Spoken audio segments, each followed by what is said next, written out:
lang ako. Ganito lang ang araw-araw na buhay ko. Simple lang din ang pangarap ko, ang mapasaya ko ang kapatid ko. Maagang namatay ang tatay namin. Ang nanay naman namin ay nasa Dubai bilang caregiver. Hindi na din siya nakakapagpadala ng mahigit 1 taon na. Hindi kasi siya nakakapagsalita at nakakarinig.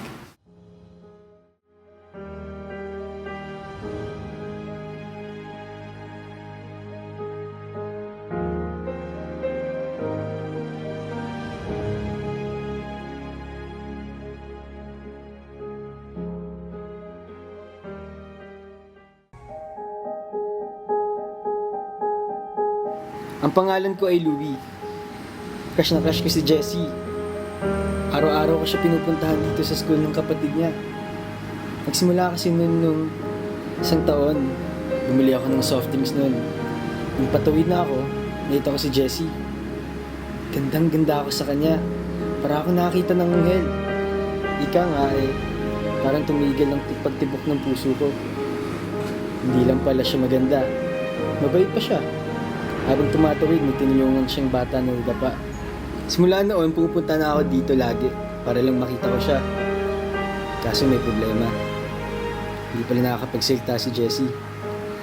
At dahil doon, 1 taon na ako nag-aaral ng sign language para kapag dumating ang tamang panahon, may paraan ako para makausap siya.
Nako, bakit kaya umiyak si Jessie?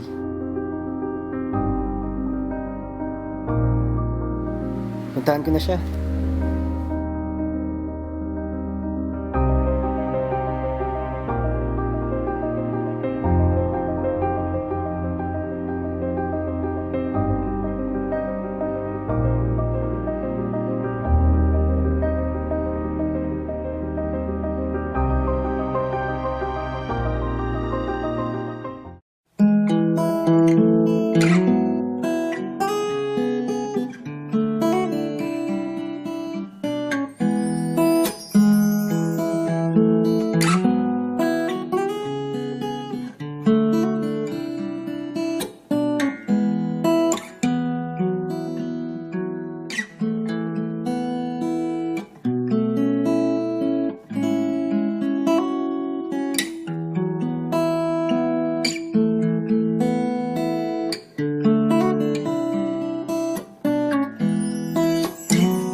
Sana matanggap ng buo nila mama at papa si Jessie, kahit hindi siya nakakasalita at nakakarinig.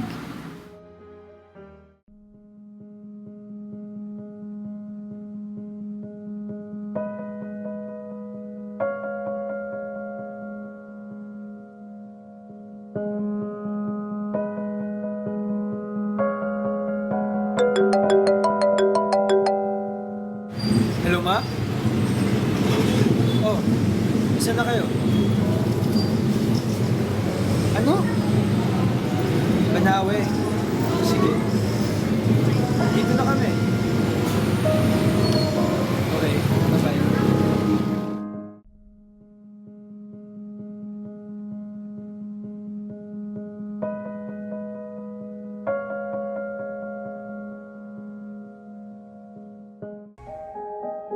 Ako rin.